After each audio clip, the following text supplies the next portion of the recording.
sun has always been enemy number one. My mother used to make me wear a hat every day to fight her. That became my thing in the first grade. Hat girl with a pink newsboy cap and pale skin all year. In the summers, I'd swap my pink hat for one with a brim. My dad used to call me Shell Home Mall for a little red hat in the sun. Could never hurt me. My mother used to bathe me in sunscreen. Grease me like a pig in the cheek kind, the ones that smell like chlorine in blistering brightness. Rub it in until my skin was cast with white and gray and I was that much closer to ghost. My father's nickname in college was Chocolate.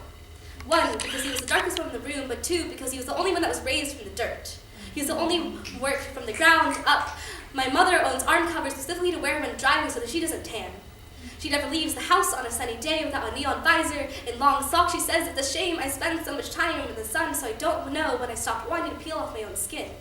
Scribble away layers of dust and dirt for something cleaner, whiter, boil myself away until it's as soft as the palms of my hands, until it's beautiful like a white peach, beautiful like I could use the beige crayon for myself. My mother once told me that ibai, 做石头, that one white thing can cover 10 ugly flaws, that being lighter meant you could see better, see right through you, that being darker meant you were dirty in a way you could never leave. Like somehow someone had spread onto her skin in graffiti paint that our roots were never meant to be planted among these ivy walls. That somehow our shoes would trek mud onto ivory palace tiles, as reminded that we are not from here.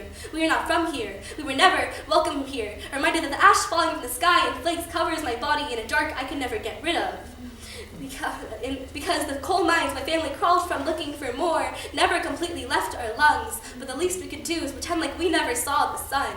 As if we could forget that we came from wire factory, came from brokeback, came from selling blood to pay the rent. So maybe we can laugh about the little Asian lady holding an umbrella when it's 80 degrees and beautiful out.